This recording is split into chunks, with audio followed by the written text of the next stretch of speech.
নির্বাচনের পূর্বে সংস্কার বিচার দৃশ্যমান করা, মাঠ কমিশনের নিরপেক্ষতা নিশ্চিত করা, লেভেল প্লেইং ফিল্ড নিশ্চিত করার নিশ্চয়তা আমাদেরকে দিতে হবে। যে ডিসেম্বর থেকে জুনের মধ্যে সরকার যে সময়সীমার মধ্যে নির্বাচন আয়োজন করতে চায় তাতে আমাদের আপত্তির কোনো জায়গা নেই, কিন্তু নির্বাচন আয়োজনের পূর্বে সরকারের অবশ্য করণীয় কিছু কর্তব্যের জায়গা রয়েছে। এই সরকার গণহত্যাকারীদের বিচার করা এবং রাষ্ট্র কাঠামোর গুণগত পরিবর্তনের জন্য সংস্কারের ম্যান্ডেট নিয়ে সরকারের যাত্রা শুরু হয়েছে।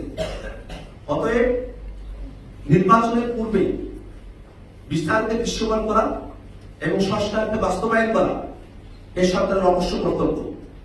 একই সাথে নির্বাচনের পূর্বে মাঠ প্রশাসনের নিরপেক্ষতা নিশ্চিত করা এবং লেভেল প্লেইং ফিল্ড নিশ্চিত করা অবশ্যই সরকারকে